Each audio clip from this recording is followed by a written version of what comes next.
Nah tadi kan sampai itu ya, ketenangan kan. Jadi afirmasi pertama relaksasi. Jadi afirmasi rileks, kedua afirmasi tenang, itu tahap-tahapnya seperti itu. Ketiga afirmasi damai. Jadi yang hasil akhir dari para pencari spiritual itu adalah kedamaian. Nah gitu. Kalau ada orang yang dibilang mempelajari atau mumpuni sebuah spiritual masih terombang-ambing dengan keadaan, cik kagetan, cik gumunan, masih istilahnya sifatnya itu apa ya, perkataan kita masih membawakan perasaan pada hati seseorang, itu belum sepenuhnya spiritualitas. Karena yang spiritualitas itu kita lebih bisa membawakan diri pada bagaimana kita menghargai seseorang, kita menghormati seorang. Jangan gitu. Menguripkan sih digulai lah tentrem. Benar-benar. Iya mas. Bisa mencapai spiritualitas itu tadi, pripun? Nah itu kan ada dua. Itu kita dengan melatih keheningan. Keheningan itu menata diri, sekop batin, kan gitu. Kita lebih rendah hati, lebih menatap diri, lebih mawas diri. Jadi mawas diri itu kita lebih memahami diri kita sendiri. Kedua, memahami orang lain. Gitu. Kalau kita bisa memahami perasaan orang lain kan iso nepake karo awake dhewe. Kan gitu. Jadi kasih sayang lah yang tidak. Karena dunia ini yang diperlukan adalah kasih sayang. Karena 90% manusia di dunia ini telah kehilangan rasa kasih itu. Semata-mata kasih tapi hanya suatu untuk keegoan pada diri sendiri. Jadi kasih itu ada pamrih gitu loh. Tapi kasih yang sifatnya berbagi, kita saling hidup dalam kebersamaan, itu kan wis langka sekarang. Nah untuk melatih pencapaian itu pripun lelakunya? Itu tadi kita dengan yoga, dengan meditasi, yang seperti yang saya jelaskan di video sebelumnya. Kita melatih ketenangan, relaksasi tadi kita melepas segala sifat-sifat keduniawian. Jadi di kerep-kerep melek beginilah. Nanti kan meditasi yang iso loh ya, kalau mau loh ya. Itu setiap jam 12 ke atas mandi. Karena unsur air itu membawakan sifat memberikan energi. Jadi sifatnya penetralisir. Mandi itu penting loh di malam hari. Semua air atau gimana? Air. Ya air mandi biasa itu.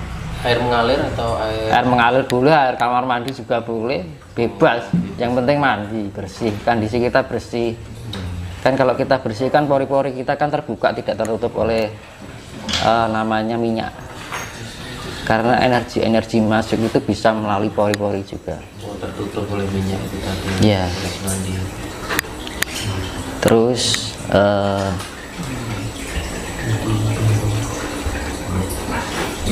jadi habis mandi kita lebih perenungan ya.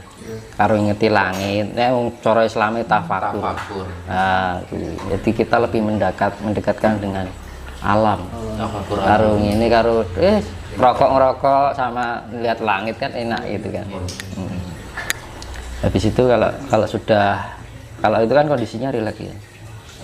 Jadi kalau kita sudah merenungi, oh salahku apa ya, kurangku apa ya, itu yang namanya introspeksi diri, mawas diri, memahami diri kita sendiri. Koreksi lah intinya gitu ya. Nah itu setelah itu kita doa boleh, habis doa meditasi. Nanti kalau sudah taraf ke atas adalah melatih yoga. Yoga itu penyatuan unsur cipta rasa karsa jiwa, cipta rasa jiwa lan raga itu menyatu sinkron. Itu tahapnya sudah di atasnya meditasi sebenarnya kan itu. Kalau kita sudah menyatukan 4 unsur dalam diri kita baru latih yoga. Karena yoga itu sifatnya keraga. Raga. Ya, terhubung dengan raga. Jadi raga itu bergerak tanpa kita menggerakkan dengan pikiran, tapi sudah menggunakan hati nurani. Alam, sifat alam yang sifatnya manunggal dari 4 unsur alam itu tadi. Nanti tangan itu sogo ya, bergerak diri. Mohon maaf Mas Tinus, masalah meditasi ya. Kalau kita bilang yoga itu orang awam kan lebih identik fokusnya itu pada ajaran suatu religi, mungkin dari datanya dari India atau Hindu dan lain-lain. Nah itu seperti apa? Atau semua ajaran religi itu memiliki yoga tapi beda nama atau gimana itu? Karena nanti takutnya, wah ini kok mempelajari agama liya dan lain. Nah, banyak orang kan mengejas seperti itu. Kalau orang awam lah ya, mohon maaf. Ya itu kita Seperti apa? intinya nggak usah terpengaruh paham sana paham sini. Ya intinya kita membangun suatu sifat karena alam ini akan dinetralisir, dimurnikan kembali, dan ajaran itu akan dimurnikan juga. Gitu ya. Jadi sifatnya kembali pada kemurnian. Kemurnian itu sifatnya tidak diada-adakan, tapi benar-benar ada yang dinamakan sejati. Nah gitu. Iya. Soalnya banyak gini, banyak orang yang tidak mau mengakui gitu loh, ketika itu tidak dari golongan saya, meskipun toh itu benar.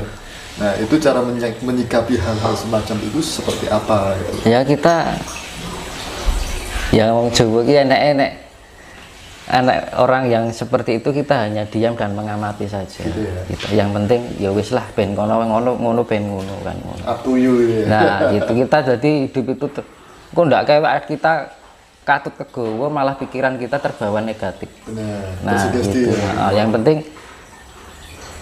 akhirnya nanti ujung-ujungnya kita menilai orang lain, iya kan? Ngejas. Terus akhirnya lali cara ini menilai diri kita sendiri. Jadi ada 3 pemahaman dalam hidup ya, itu kalau saya ambil 3 P. P pertama itu adalah pengalaman. Pengalaman itu sesuatu yang dialami dari segala perbuatan kita sehari-hari, itu pengalaman dari proses waktu ya. Kedua itu adalah pengamatan, sesuatu yang diamati dari 5 panca indera kita. Ya, kalau kita sudah mengamati dari pengalaman dan pengamatan itu, wis paham, baru kita bisa menerapkan dalam diri kita. Syukur-syukur tinggu wong liya, kan gitu. Karena enaknya hidup itu saling berbagi, gitu. Dan bisa manfaat. Dan jangan sampai kalau sudah pintar, jangan merasa diri kita pintar, karena asalnya pintar itu di sekolah bodoh kan gitu. Benar. Kita bisa menjadi kaya asalnya dari miskin kan gitu. Itu namanya wong Jawa ngarani wong ki ngrumangsani gitu. Oh gitu. Iya, kita menjadi besar asalnya dari kecil. Nggak mungkin tau tadi gede mesti tadi bayi sik tau. Kan gitu. Barang enak cah cilik ngene dilokke kuwi cah bayi kan. Enggak. Walaupun itu anak yang di usia muda, itu dihargai. Jadi sifat menghargai itu tidak pandang usia. Justru kita yang lebih tua dari, misalkan lebih muda, kita memberikan contoh yang baik dan memberikan dukungan yang baik. Benar. Itu Iya. itu yang namanya hamemayu hayuning sasono. Jadi kita lebih memberikan motivasi. Kalau kita sudah merasa pintar atau nggak merasa pintar, kalau kita sudah bisa memahami, kita memberikan motivasi. Yang tidak mengerti biar mengerti, ayo toh. Itu ada kebersamaan. Tapi nek rumah so pinter terjadi perselisihan. Nah dunia ini kan hancur-hancuran gara-gara itu kan. Nah ini mau sampai kapan gitu. Akhirnya apa? Alam yang bertindak, karena sudah terlalu banyaknya sifat-sifat yang seperti itu. Nanti saya jelaskan, nanti saya hubungkan dengan kaitannya yang akhir zaman itu ada hubungannya dengan kisah wayang, yaitu Baratayuda Jaya Binangun. Jadi masalah itu nanti kalau kan manusia kan diberi 5 indera yang sudah bawaan dari lahir ya, perasa, penciuman, peraba, penglihatan, dan pendengaran. Nah, dengan kita bisa melatih spiritual itu, kita bisa meningkatkan tingkat kefokusan dan kesadaran kita. Jadi tujuan spiritual kan di benak dhewe luwih fokus, Iya. luwih tenang, ya kan, luwih sadar. Lah kalau kita sudah menemukan pada titik, jadi setiap pendengaran itu punya cakra, penglihatan itu punya titik kefokusannya disebut cakra, penciuman juga, perasa juga, akhirnya menjadi satu. Nah itu yang dinamakan cakra, gitu kan. Nah cakra ini bila dilatih terus menerus, akhirnya orang cenderung mempunyai indera keenam. Nah makanya orang spiritual itu membangun diri, membangun potensi yang ada di dalam diri, yaitu jiwa kita, roh kita. Akhirnya orang cenderung mesti mengkait-kaitkan dengan gaib. Padahal fungsi utama kan kita hanya untuk mencari ketentraman. Benar. Iya. Berarti garis besarnya indera keenam itu bisa dipelajari Mas ya? Indera keenam itu sifatnya horizontal. Horizontal ya. Ya. Horizontal itu lingkup bumi. Iya. Jadi macam-macam, bisa menerawang, akhirnya bisa pengobatan, macam-macam. Itu indera keenam. Bisa ketemu leluhur itu, bisa ketemu siapa yang nggak kelihatan, leluhur kita, mbah-mbah kita bisa telusuri. Nah nanti diolah lagi terus cakra kita. Cakra kita diolah di 4 unsur yang ada di dalam diri kita itu kan unsur air, tanah, bumi, angin. Itu disatukan menyawiji menjadi satu unsur yang menyatu.